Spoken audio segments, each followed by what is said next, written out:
I'm telling you, this one is not the coach. He has no brain. He has no particular brain again. Obi Yama team red card. We are home team. Yama team red card. As a Kotoko, you take on a striker and we in the midfield. To do what? You bring your winger to stretch again. Open the face. I can't see at the 6 minutes when it's striking winger. I was saying, only play game more. No, I'm playing. Since the 3 minutes, no man team red card. No, the striker the midfield. I was checking. No man, we again, no. Come here, somebody don't be again. Stretch again. Wait, I'm not coach. He's not a coach. As a friend, I said I love my family. As a friend, team Nanya, team, Coach Watara, team the Yarada, Coach Virginia, Thomas Wassa, Moko for Sally Madams, young compare Circle of Virginia, young compare Costa, Trasana, or Tia Cosias from Sapota, where coach, as a friend, coach Papa, let's go, coach Watara, No, I wasn't impressed. Even though they did their best, I was not impressed. I was expecting a goal, at least. The team from all departments of the team needs, improvement. So for me, I wasn't impressed. What do you think was the problem that the team could not get the 3 points? The team was not playing with any agency. They were just playing as if it was a training match. We expect them to play as if they need to score. And I didn't see that in the team from all departments. So for me, I was thinking that I would have coached. I was expecting to make changes as early as the first, minutes of the second half, but he didn't do that. So when he was changing, I was expecting that he would bring in a striker to change the striker. He brought a midfielder. We need to win, and I didn't get that. Maybe I don't know because I'm not an expert, but I think that we didn't do well as a team. So I think the team didn't do well at all. To be playing 10 against 11 and also not being able to win this match, I think it's very unfathomable. I really didn't understand what the coach was doing. 10 against 11, then you pull out your 2 strikers and bring in midfield. Is it that you want to defend or what? This is a game we should have picked 3 points. I'm really disappointed in the team. I think we need to beef up the technical aspect of our team. Yes, we lost the first 2 matches. We bounced back, we won and we drew. But what I'm seeing, I think the coach needs help, and we seriously need to do it. I don't know what the coach is doing. Had a full fans after Enra goalless draw money Ediana a boy, you know. I say fans no be disappointed. Disappointed. Neti Coach Abubakar Watara, head coach the man had to say 87.9. The both for the players na papa essence and Enra. Be bia wakan be an taxi or person be bio catch or mubiano or moamfa or moanya ni the boys no. She nyina de omugidi nyina ye enurosem tie se de Watara esi kirekire ne nsem wo se bebi o kan bia boys na amfa de omugidi a ye enurosem. I will interpret African in French. Waiting I say, but what is the problem? Mancase players want the mission Mukoye Park no so no moanye. Omo imperfect. And then at end of the action we shall go. Omo concentration before the start again. No be say but man bad dress no go for me jina before the start. Obi abisa me say bibiano. Your attitude you na me say when you record there be high. We catch wrong the dressing room before the match. After I'm to we catch wrong. This is one catch them. We catch another thing. Relationship, human relationship. Because a big problem in the relationship between the people. What do I say? We technology. Technology. And yeah, another thing. We can't be between me and Fire Juma. And I'm telling you, Amiga. Far west, you will Juma there. You lost. The question is coming now. Because before I be the coach, I make 1 year, 12 months, and biologic. I know what I was taking. I will tell you for the ball. Watara and Semwa, or the two, na W Tendo, assistant to Ouattara was in Ra. Hearts were simply unlucky. Ghana hasn't started the season well, and we are not down there. We are not destroyed. We are not discouraged. It's slack. It's football. We don't hold anything against anybody. Thank God we know what we have come for, and our tactics work perfectly for us. But it is football. I'm not talking about us. We are playing them. It's just sheer luck. The last minute, and that last the ends of the game, if our boy had been patient. And sometimes they players themselves when we are field, you don't see what you tell them. They go there and they are doing a different thing. If they are listening to the instructions perfectly, the first half the game was finished. National ordinary football. They should come back again in Arsenal. They play ordinary football.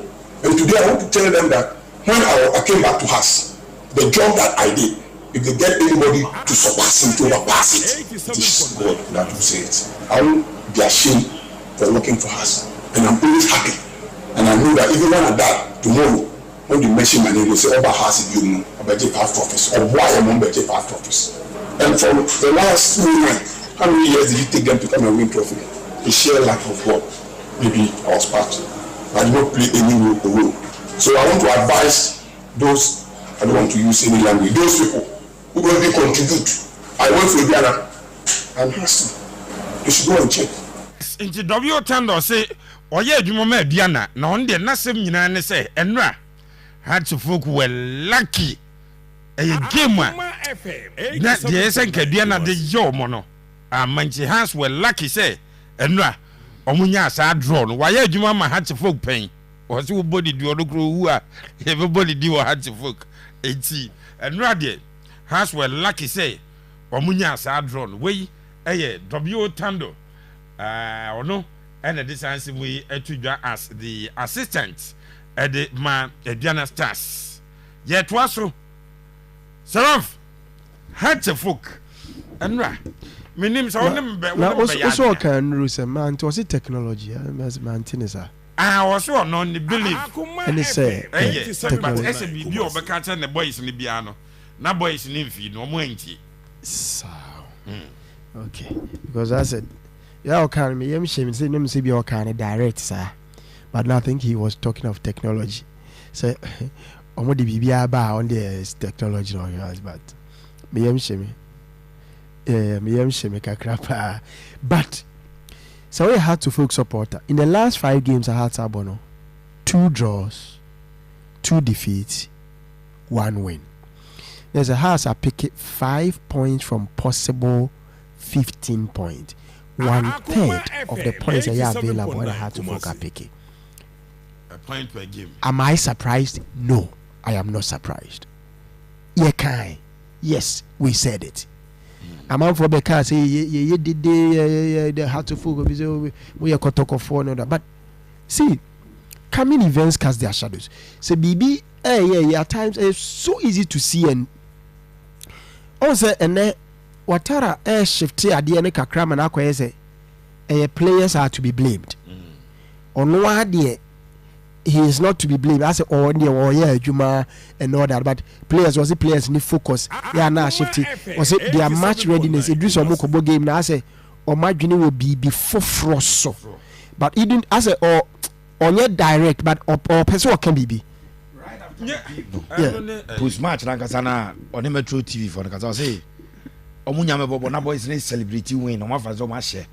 No, catch up saying easy game. I was telling them it is not easy game. But boys like you say, winning. So what fail? It's a coach no fail you. Team no nyamo bono mo celebrity. Team no cast mo monfa. Who's a coach? That's what I that's what resign as you pound. There be say say obetimi I reconcile boys na ma fit o who do players na you also cast them tell mo monfa. Instructions out mo nya no mo ye. Now say that's what mo ntie o. Into your feelings on better, and I say, yeah, too well. Say, or more, shows how's your moody? No much your moody pa because time and year can recruitment as them. You has fans almost some of them. No, they were some of them. They were just defending. They were just very few. Yeah, they were just defending. But a lot of the Hearts of Folk fans, you know. So far, I'm only happy. Yeah, I'm only happy. But you see, the old boy, Uber voice Sandra. 3 sports omo reactions of like 10 people. About 3 of them a defending coach is coach in the fourth. A pleasant and nyadi pleasant asa. But about 7 and all of them now. No more any to said so many names say has quality no form. Omunyina jitum and one bakubi analysis be. I'm saying let's advance our voice now. I say the difference between Adriana Stars and has and run say where Adriana where has in terms of player quality no. Or say Adriana team no omo to division 1 for. Has so far division Hussein has in fact you got no division 1. Young boy the first Sunny. And no to be dribble out is a final decision because or a young boy. Where has support and no analysis was say you know difference be any because you know the same division 1 and ya then as a sunny day born almost Adriana as a no day but difference say yes rainbow jersey almost share or yellow and green or asa difference round observation. Sarah and it's see so co voices now your best season as you catch us say has for see a bomb match we are they shouldn't come and complain. Now the first game no more ball back fans in this train equal train bus need 2 fast. Oh, so I was having the first game no. Yeah, bus need far had to use some EB to get out of there because now fans alcohol no coach in free post match that's what I'm saying now. See, yes, I please follow call. See, say you can't semna. If people among for betie ebra ye kasa na omatie no from a very neutral perspective. No one fan say because na ye bia ye Kotoko abaso. Enti ye can has asem na nya na che say obi epe Kotoko. Because if you know last season club among for hro no power was Kumasi Asante Kotoko because of Nyoma omoye last season na enkoya ye nim se sa Nyoma we ya emfa results my can prosper mu e defender eventually we saw omoje omoni so no and then omoje bibi free mu e realize so ye nko no sa division 1 division 2 ke kan Nyoma mom adwene nya ye say other teams no ye ya because sankwas it uni ni sia ya abesha no you are not serious. They say what is happening they say in that particular game, Kotoko has Ediana born and run. If you want to be very critical about lineups from Parady, and just look at it, has a ball. Has a ball. Sorry, Amufa. Let's be very honest. No more appear Asari. No more SCB. Ball Boatin FE. A ball Collins, Theophilus Collinson or Theophilus Collinson. No more Hussein, no more Hamza Isa, no more Ransford Mensah, no more Mohamed Sani, no more Yaya Dramani. Yenya honest. Oh dear, you're honest by ye. Ebi obey Hamza Isa. Me pesek ye players be ase. Omo level no so compare that to we ball Ediana team na Ediana ball Inusa e will post and omo ball Abubakar Adams omo ball Elvis Ado no omo ball Kwadwa Amuako good old Kwadwa Amuako no omo ball Amponsa omo ball Boachi yes Alex Boachi and Ediana ball Gideon Boatin and omo ball Emmanuel Mafo Emmanuel Obeng no omo ball Obeng Kelvin no omo ball Emmanuel Mafo no omo ball Saki 87.9 Rich Saki no omo ball Tete Richard so offer hard to folk team Saki red card and I offer the other team now I am saying that so offer Yaya Dramani offer Mohamed Sani Efa Collinson Efa Hussein a lot of the players I say omo Ediana's players ni so bebre omo so bebre nti so omo no omo ti gina ubeye a lot of teams omo timi has to folk team na tie gina bo eno na ye ka say so onya ko ne say wo ye recruitment ni say dia and also ye prepared say results ni say ya na be win 87.9 draw defeat win draw ebi na Kotoko sesa far away from Park Academy ni afabi ni akofabi from he can omubo man e ka to say sa na untimi fan she teams no ubetimi anya win beko ye 1-2 no wasa atiako 1-2 no atiako opese odi sa team ni nya sa team opese odi omunya results ma just o ma omo be 2-3 consecutive seasons ema omo ball omo ho che build the consistent not just in that case teamwork be override the individual quality but when it is said at this point in time no your individual quality no override the others na onu omo ba say ya na beye Kotoko team enya the struggles against our young apostles but oko carry like pick a results a brad the previous season oko lose here oko Chelsea ko pick a point a brad previous season oko lose here and only o sa pick 3 points a brad previous season you know o lose this game you know what that tells you to say something has changed Kotoko need teamwork e be take you a bit of time and sana ebia wo abuild this idea no but what Kotoko ride on now individual quality and omo dey enti Kamara did that post omo dey Karela no Karela bomo na Karela Kamara e was saving ball omo ba fe omo hu di omo nya bio they tried every point if last night na konyo assistant and ebia Dala don and they jam as hard ball no call Karela on ma ke bia Kotoko ban ke omo bia why dey draw what is happening now is that individual quality override teamwork isa Kotoko keep our players way ama niema mienu nyina ba be kabom the individual quality of the players teamwork any teamwork na sa be kabom they'll be very difficult to beat that's all majele has there no the eba say teamwork may take you a bit of time because a lot of team no parody no how many of them na you new opa yen check it you have about basically about 5-6 players new to the setup. It's just once again. Senior players. Almost senior players. And the teamwork, no, ebe take care. Once a coach boss say, or Korea house training, no, or say they are doing something good. Into one they all recommend they say, Yempamono. But still say, Sadi and a process. Into Kauko games, more can expect to say the individual quality should carry you through. Until the time Ubenya teamwork, no.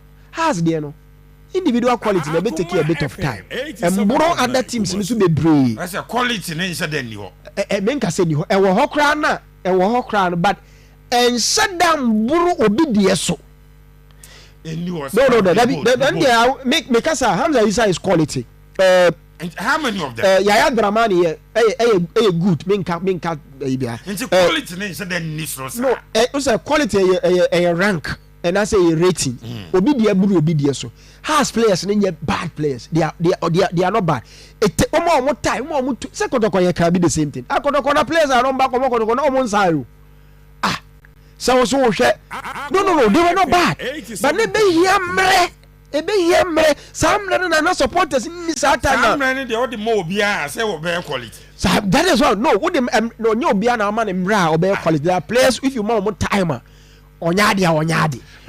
But I can tell you, if you give Yaya Dramani, if you give Mohammed San, if you give Mensa Isa the top level, if you give Hussein Collins more timer, but problem now they say supporters are near break per resource instant now players and players so quality ebe here America and just so nya but 20 years statistics say half from pe omunya akoma team was I can see what battle relegation in the last 2 seasons. Yes, it is. So for players, just so we say time more once and or much me picky. I'm our results are open. To me, I am not blame to me because to be a backy heart of folk with finance. But Oman man very disappointing players. Always he is ready to spend. Yes. But I mean who? But over you are spending over the years, you could foreign player back. No about better house no just $2,000 $3,000 $4,000 now obe reaction na the goal contribution enduru 2 enjedu baby afa ono so be transidi na bisa say yekotowe afa bi obe ya nti ura Watara was now explaining to us say omuko player one ya bo $200,000 or player no deserve $200 na the board now omu coach no atumi abeti omo say why they should no on ne ko ka kire omo it is no boys the boy obi interview you know supporters be say why politician I can't say yes well he's a very good on him corporate politics I play along the way you want me to play. Into bed direction means I feel who defended me because me matter was here. Bayamsha game no. Game one. I think 57th minute and na Adriana D red card. Saki Richard no. Edi red card free. One surprising thing, and it's a coach. Opponents edi red card. Coach ye changes ah. Na supporters ye complain be. Once the coach ye forward free. No the defensive midfielder. Abishim. Yeah, and no won't mean share on the face value and fanya analysis. Be on my the oil and say, or the DM ne buy no. Maybe I will pushy a player be a quanimo. And no one who push you because no, Andra, I watched only highlights. It was a game. He did not do that. I watched my full game. I am unable to appreciate that. But I know saying our Canada play both me banebia or bit me even a defensive change. Now rotation of players to move players forward. That is why because my game I don't mean person me call because me share me okay come on me share game na me share but I was struggling to game no share na nya me fe now me nyata share because it's a physical because we share game now break me say original iPhone and original TV a TV by your friend original TV. I was struggling to watch the game. Tiana was a coverage in your top level coverage. In Tiana, difficult for me to watch. But yeah, I can say, I'm just surprised about what Hartlepool is going through. 5 games, almost average a point. Game will be a Hartlepool pick a point so far. Game will be a Hartlepool pick 1 point. Dangerous. It's a hard trend in a Hartlepool de Bequa. And mind you, Hartlepool games on Mabono, Nations, Bechem.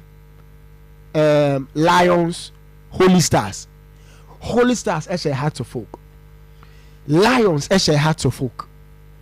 Has a draw with Diana, has a draw with Nations, and has a share Bechem. Now, should the quality the opponent here make a quality. The next games are at the heart of folk anymore. Has a young apostles, has also has here careful, has a dreams. And what's a hearts? A year careful. Has bebo BB any gold stars. Na has a comediema opening. Say young can't timua. See baby we know how to focus our point and team a year maybe boy. Why you very careful? Na the SC how to focus. But see about game be area how to focus supporters. For me, I believe that players in inside. If they take care of Accra, they should be patient. Saying now recruitment we any say you cannot expect magic. Say na ekoye na game ba kwa so sisi a abawi game na end in a draw and the other games are Basso Mediama Lions yes game no yeah I expected Mediama to win yeah I expected Mediama to win especially playing at home yes I expected you will be best of all. Yeah, I expected Mediama because Mediama form now no more picky or my first game on my drop points new. Yeah, I was very surprised. No more about 3 games and 9 points in my picky. But I hear me say Lions team no so omunya a very good surface. Omunya a good facility no more baller. They could trouble you. Yeah. Baby, you should have to game the Kakana for Yamra. Yami have much na games Basin Titu Asante Kotoko any Accra Lions game. But that's na me ye match with Accra. Are Rafa bought 4 games be. I'm a me match with Accra. Yam shake ball we need to be 4 games way. Has next 4 games, you know. I was opinion no question say Watara on improve has team in any way. Now, I won't shy away from saying this. Mekasa. Se me trana because coach Bashir for improve Heart of Lions team in anywhere. I am not being factual. I'm not speaking to the facts. Yeah. He took over a team that had played the first round and no money win. As no more 4 points was saying, and what promises say you obey Romanian league in him. And what Romanian league in him. As we speak, Pando Heart of Lions are undefeated in the league. Since the Omunusu game, they have just picked a point from Takwa TNA. And me assure us, TNA Stadium or a 1 year home. Kakura. Who say, Coach, they say, oh, we need 1 year. Now mu complain supporters dey complain say just 1-0. Ni boja kapo. Now we dey 1-0 na mo control. Me pese mu dey besi o pa. 0-0. Also bo game no we need 1-0 no mbo ofu say just one we need to score 3-4. Ni boja kapo dey be hobeka. And can't do out of line. You can't say for anywhere they say coach improve the team. He has improved the team massively. And I always tell you that I am not analyzing coach Ouattara based on the 5 games he won this season. You know, I have 5 plus 17 last season. Coach, bought 17 games last season. And the season you chance you about 5. Put that together and tell me if there's an improvement in the FM 87.9 Kumasi. Now, Abuzabani, yes, sir. How's a team to say almost best player? Hussein Mohammed, the young boy I wanted to free WB United, or the best Hasselhoff player. Or only a best Hasselhoff player, no, Emmanuel one of the best in his positions in the league. So our position no about league no. Hussein Enya one of the best in the league. But at Hasselhoff he is the best player. And anytime be a team be able put to the brakes on Hussein no has a dead. Wow. Enra ball 10 against 11. I watched the game. Raps one analyze it. Because he didn't watch the game, it's difficult. I watched the game. Now me know na yeah. Kabiru etiana usuguni yemu anka krakakra. Abzabanyi. Coach no a substitution no yeah no. What mama has lineup. Fato so na nya adwuma ketewa bi. Abzabanyi. When he took off Asamabati every year. No the Salim ebaye. Senka ebi or the Salim buy no say Salim e drive. Tiko decide say ebi anko betima take decisions or the Salim ababa to person Salim e kwa anim obi. Salim e be ball ni normal position ni so ball. And at Youthful Collins and so e ball ha. Abzapan you has a folk. Omo we omanfa okay, substitute players. Enra adeɛ pa na coach ni but Ouattara onya de Abzapan. Now can add then the man in yard. Adeɛ pa na has here and rather say Adriana a central defender baako age red card. So Adriana start had to reorganize. Coach, you were champion reorganize the team no. Ade a center back or bench e buy. Yeah. How's the folk bench on the There is one boy called Amankwa Befi. Okay. Our winger. FM 87.9. How's the folk bench wa? No more Mauli wayo. Our Mauli wayo team born 10. Now Michelle lineup plan Musa say Martin Kakaria ma bench kura. House of Folk needed a typical number 10 or a dribbler because the team na short 2 by 1. When you be able to short to 1 man, 2 men amawa. Yes. No what you almost kura. I don't need a certificate in coaching to know say team are all defensive work. Pana doing defend it deep. What you need is a player who can take out 1 or 2 players with dribbling. Or with speed. Akuma FM. It was Salim Basse, Salim Mede Obonu.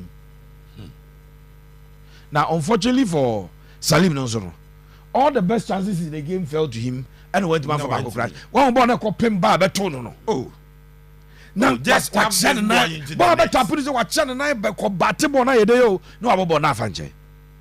Now, Abzapani, Messi, the Amami Yamashiman is a hearts of folk.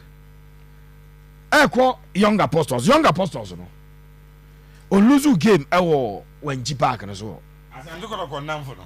Young apostles no epic a draw over with Kotoko at Kotoko's home, so it gives them confidence. Young apostles no as a Diana Stars when G Town Park they have a lot of confidence. Emma hearts of folk team no Eko omo firi oba Rafa to mbakwan mediama wom wom inform Bibiani Gold Stars they are yet to lose a game in the league. Bibiani Gold Stars and lose game or league in Wabzabani. Yeah.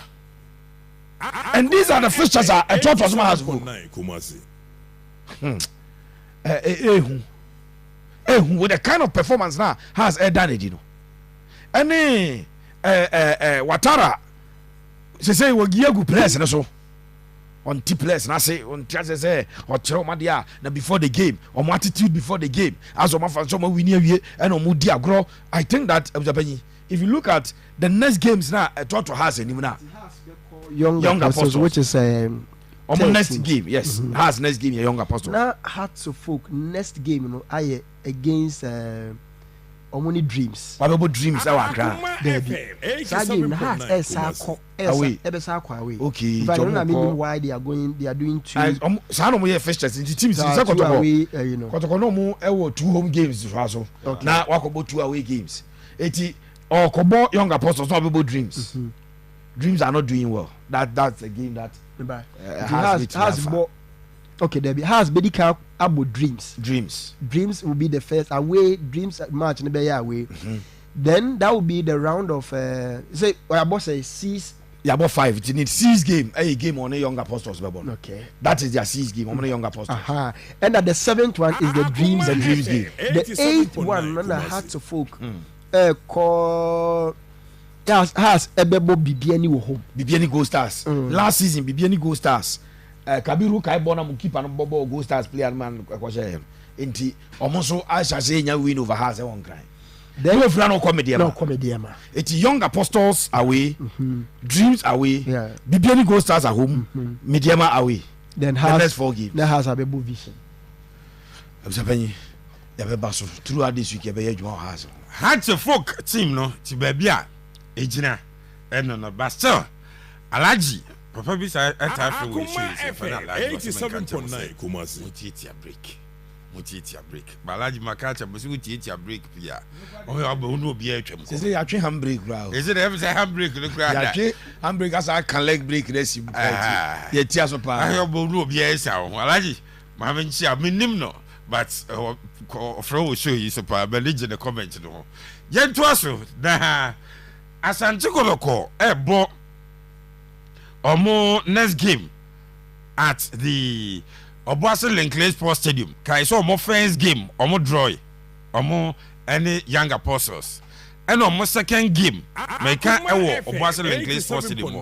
na ya outstanding game omo chi Nshataman midweek etwa omo by a go to nil adom no dum ya otena Asante Kotoko ebo Accra Lions who are not doing so well in the league. Now Prosper Nate Ogum Akasa Afa sa game no Asante Kotoko head coach or say game no ohun say a better tough game but so mo win. High intensity game, end-to-end action.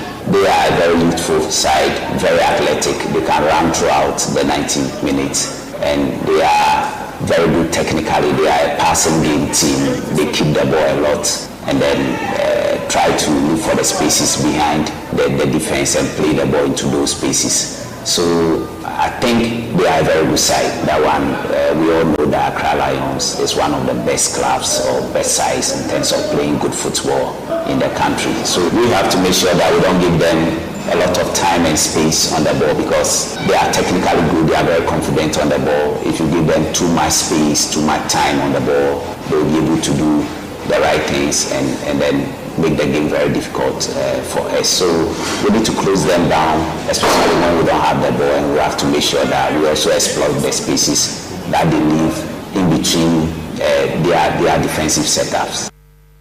Say game we Ogum was through, so the old Accra Lions team no ntesa enya no kre. Game was through, they are one of the best one. It is not true. Game was through, and they are one of the best in the league, one of the best in the na Otwa so kasa best in the league. And the season where they didn't start well, but the last 2 games. And this season, they are not one of the best. The last 2 games, you know, they've been very. That does not make them one of the best. Menyasho so can this season as Accra Lions one of the very best teams when it comes to tactical play. And the game no it's true. Accra Lions team no, a pass a more game tactically. On say apart from say Ibrahim Tanko anya say omo position Ralph Mentiase e do time bia now so mo refer to Ibrahim Tanko as head coach e do time bia so technical director because Broni no no so na omo nkwada na banyi omo akura na ba ko ne de obo basa no bas yen tete nkura in fact nano na nkura no so mo ye mistake pa o de wakọ basa ne ba ko bi o Sweden and omo ye video call but public yenya omo mi no ade and omo ka teams no asem like oduro we ka Barcelona players no hwe hu ayi a Lami Yama ne screen no mu black ko and like comments na omo yes obi any omo kasa enti Accra Lions generate players are technically omo very good players and what na Kotoko pe shall can every man I'm sure say Prosper is also analyzing the game based on that tactical idea. I don't know once again the question Stephen Ebuzana Okasafa injuries and also sure fans going into the game. No, as smart as we all know had the surgery, Tinebu, Baba, they are not yet ready. So it's just Samba who has started light training to develop his cardio. Yeah, if you look at the team currently, we have a lot of new guys in the team, so it will take time for them to blend and then gel.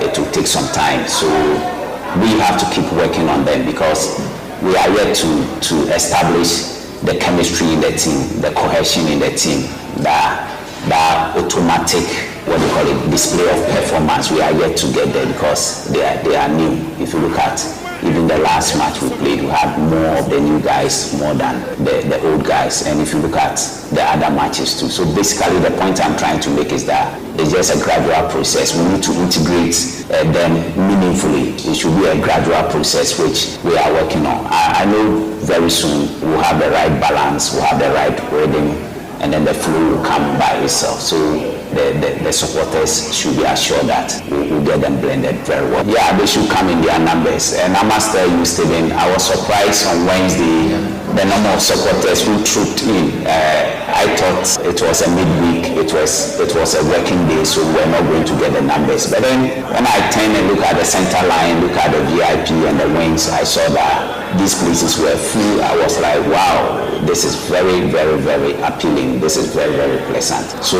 I will entreat them or appeal to them that they should keep on coming and watching us and supporting us. The coach Prosper Natogun and our bonne fans, Abaso or Shemodim. Accra Lions, about 4 games, or Mugita 4 points. Coach is a judge or more. I said one of the yeah. Asante Kotoko, Accra Lions. Pepe Kotoko at the Linkley Sports Stadium. It's all war with them. 87.9 Kumasi. Makase Kotoko season. FM 87.9 Who analyze Kumasi. Who analyzing it in 2 folds. So they have played 4 games. They have 8 points. They have dropped 4. Inti ubebusa ho say eno no o ma ke abemo mo saying. One thing that I think Prosper and monitoring training for the past 2 days, Omo have focused a lot on scoring. Kotoko only 4 goals in 4 games. Anya papa. In fact, the last 3 seasons, me check ye league table now. Any league winners, the goals no more share na muzabanya nyo. 87.9. Kotoko are yet to score 2 goals in a game this season. Some about 4 games, or share 4 goals. It is not possible that they have scored. No, bet you have say be a washer 3 game back. So this season Munche will be as Chidam ke omunche more than a goal crying in a game. And Jomasha 1-1-1-1-1. Omo game bia omabu bi omasha 1 goal. Eti Asante Kotoko goal scoring a problem. But me say me check it last season in Kotoko share 35 goals in 34 games. Enya kra o.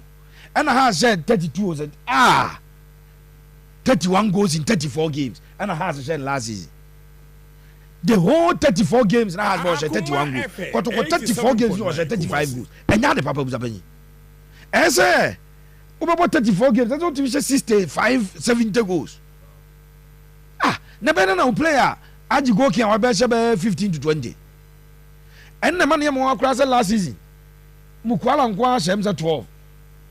Hamza nkwa she 14 ma has. But has team ni na she 31. Enya kra is a Prosper improves our numbers no. Cause the team should be scoring. At least we 3, 4 in a game 2. Game be am why retire be na be 1 be. As a Kotoko boys no almost squander chances dodo. I have a difficulty with prosper assertion. They are not creating more. I don't see them creating chances. Kakra no kran so eba no so a. Enya chance. Enya omo me hu so ma bobo create am obi about to adwene hu. Because me no prosper enya chance. Ba no obi ase. Madrid ase second goal sisi a. Hwe ba bia Vinicius gina wa bobo na ko se. Enya chance. My no ho na. Ba wa bo ase. E ho asem ne ha asem me mesero. Emu wadodo mem. No, emu nwa sa. We are talking about Vinicius quality ne Ghanaian player quality. To was it masem na meka menka the quality. Meka ensese wunya a clear chance in what we have scored. Player anya clear chance obeshe player the quality was so to say Haaland e go. She go a na no entwi say against it is his quality. I know born from Nkura Brem drive now. It wasn't a chance, but he scored because that is something that he has been over the years. Someone try more. No, they try. So when this quality number for you, chance na person o chance o mbe create no. Any yan one goal no kra no is o mbe jai sewu. Abusapani, enu nti na ese coach ya. Da bia so munya. Coach ti wa yedwarega. Enu na wo hwe house game no. Ayi defender na o tuchi nika vese. Asibe. Obo sa 3 hu ba bia vai. Enti obi ana try sa de no beche. You need a certain quality to shoot from afar. Asibe boss sa 3 na wo hwe bi. One will be an above. Say Emmanuel quality because Emmanuel has that quality. It's one cost more. No, Emmanuel America say, but the coach will have to create chances and just and rely on say we about shot back. No more create chances now. And your coach in Juma on your day. Only the answer. You put 4,000 but we have any other channel. Only the and I am my. But that's why you coach, you know, as well, Juma Dane. So create a chance that was a penny now. Coach, what that team I don't know how to create a chance. How to set up your team to play to create the chances. But I say prosper war. I said you are coming in and I say they squander the chance. Me who chances no more create or more squander. They are not creating enough. And they need to create a lot of chances so that they will start banging in the goals. And no na and now say bona goalkeeper and the coach a player and say player no boni pe nanka karate. Some mistake na unnecessary penalty akwa ya yi nti manu refugee ya nanka karate. Kotoko should be creating more and be scoring more. A China game, if they had played Lions at a third week fixture, because game we Kotoko could cheer for us. Because Lions bought 2 games, no any point. Lions third game, Accra Lions no go pick draw. Narilugu or Ne Karela. 87.9. And on the fourth game, we need 3-1 over Nzwatremai. Na football nya mathematics nya sadia enka Nzwatremai ko struggle shen 1-0 Lions so shen 3 hewa Accra but football nya mathematics we she we 3 and I shen 1 ntini ehia na tifri man aka 2 na so no be she 2 nya sadia football but a difficult game and Kotoko akobo no. This is a team last season or share Kotoko 3-2 Baba Yara. Accra Lions last season share Kotoko 3-2 Bayara Sports Stadium. Coach Prosper Nate Ogumia and opponent coach Ibrahim Tanguna. Eti as Prosper and then the boys echo in this season. But one thing I've liked about the Kotoko season so far is teams no more points free Kotoko. Kotoko making sure say major points at the free more, and that is a positive thing for Asante. So Karela Eshen last season were away Kotoko question. Chelsea Shen last season or Brekum Kotoko draw. So at Kotoko last season or Kotoko home Kotoko Asheno. If that is anything to go by, then Accra Lions last season or Kotoko home no. A Chelsea Kotoko ever try so major points no. I'm the game we Prosper goalkeepers and still best starting Freddy Kasari. They say they made Maka. Freddy Kasari was starting post. Right back no Lord Amwa. Last chance when you Oma Kamara na goal. Oma Kamara na goal. So keep an last game of keep clean sheet. Mistakes in the doors. But to keep clean sheet. So they would have to. There be said you call up in the only you free much supposed to be you free more. But as a goalkeeper and so keep the confidence. Now me a video be the Sunday. Keeping the confidence. I know Frederick Kasari will be in the post. Lord Amwa will play as number 2. Patrick Esidu have a ball the left back. Said the coach can't see how we was Samba started light training, so Samba will not play. Justice play Joseph Ablo. and they've done well. As when a certain understanding be omumienu amo ebopa. Still, coaching problem no e will matter observe. Wabachi say Tinedu that's year off. Church number 6 no ntimanu. Che Dwamana will start as number 8 tomorrow. Na entry as I start number 10 ho. Last time they were here and saw the Elvis Cheba for every bob into a ball 4-2-3-1. But I know this home game they will go the 4-3-3 into the 3 midfielders be in team menu Che Dwamana and entry. Then Abrante obinim so wabre so ohia rest say dey obinim Peter Midu akwa wabre wabo how many games no wabre say accumulation of games from last season or boss or very very consistent and or a young boy I don't know say a fatigue na asserting pre-season or boss minim say Peter Midu akwa de no fatigue but ohwe Amidu akwa na ehun last season ne dying numbers of last season no as a young na yeah hwe but as Obo Saka will start na ave Abet Amwa and so LED attack no. If there will be any changes still a bit of a for based on the 2 games no about ball Brekum game ni bi Obam 65th minute ebe boy and anano was starting here Obuasi versus Insuachaman ntie bi ono ene betima make a case at the rating. Other than that this is the shape Kotoko Erebeko abusapanyi game no mo no. The players themselves must accept a certain challenge. That is it. Share Kotoko has players in Nancy. That's it. Players in we just said it's a Adriana Stars team no money has boy and Adriana for no more has has a more so. The only difference is what has you 12 baby and just baby. Sometimes and no sa extra factor no it me boa and my team ninya resource. But as a players near the team debi as a showman form. And can no Kotoko has and say where has player has Lusugi has an outfit. But no more loses and just a problem mom be. But first the Kotoko player as a Tizanka Diana boy on Kobo Dron Ray. Has players never ferry as a when you but where the other normal no money na was abako crane be more so in time so no more life. Oh, I think that Kotoko players must accept the fact that they are playing a team that defeated them at home last season. And so if for nothing at all, they are supposed to get a revenge, revenge over our club. Now, afi, omo baller, ebe man chita for na kuma atom yem. Players here calling for support. And now no prosper say on kwani yem sin on a Wednesday. They meant to say yes VIP amount. And Jamako to take a decision because say Ralph Wadjaba so. Say almost starting on VIP 50 cities. Some VIP because 87.9. Because was maybe I am first VIP. And Makacho say the people in Obuasi person have born now or more what it takes, you know. Even if you are taking 200 cities, you know a lot of gold people are in Obuasi into almost 70 no he. Because players and my supporters are not raising to come because first one no yes. And a second one Muji win but then Wednesday. It's the numbers and about those watching.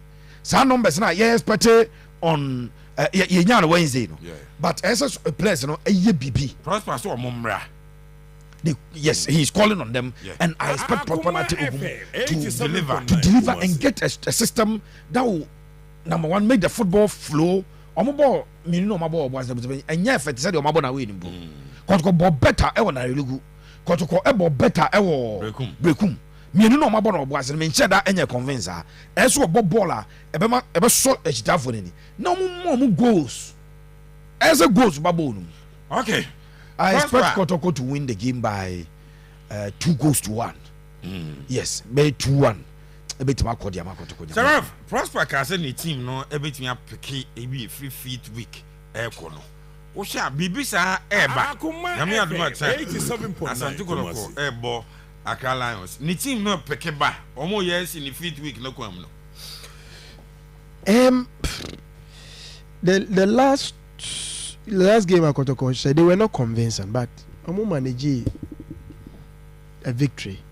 It's a game. Yeah, but the game In fact, penalty and swatch yes, career baby different. So they've not sounded looking so convincing. Against Lions, the last 5 games at Kumasi Asante Kotoko Lions Abono. Kotoko were 3 wins. Lions were 1 win. Bakwa and 87.9 Kumasi. Yes.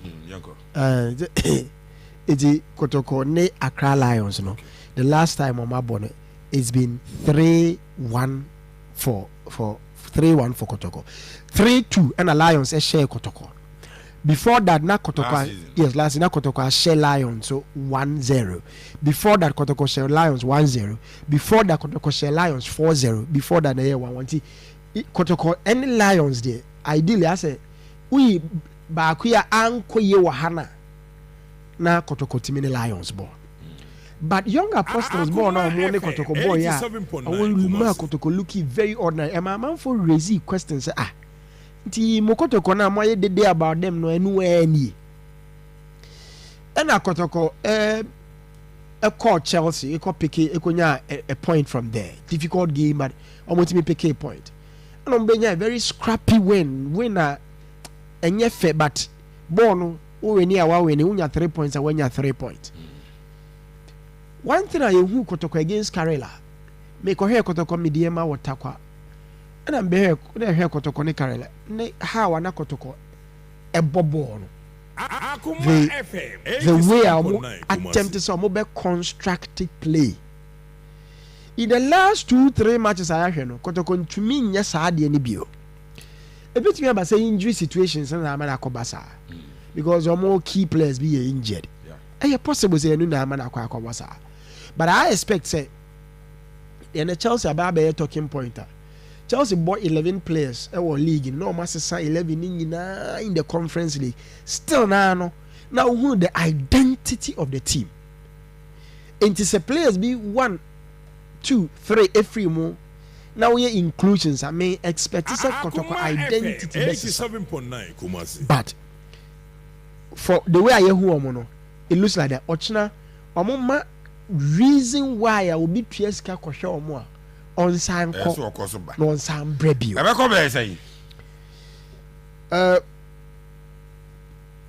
Because Kotoko seem to be picking points from teams are almost losing points to them no. Last season. Meaning some be picking the 3 maximum points against Lions.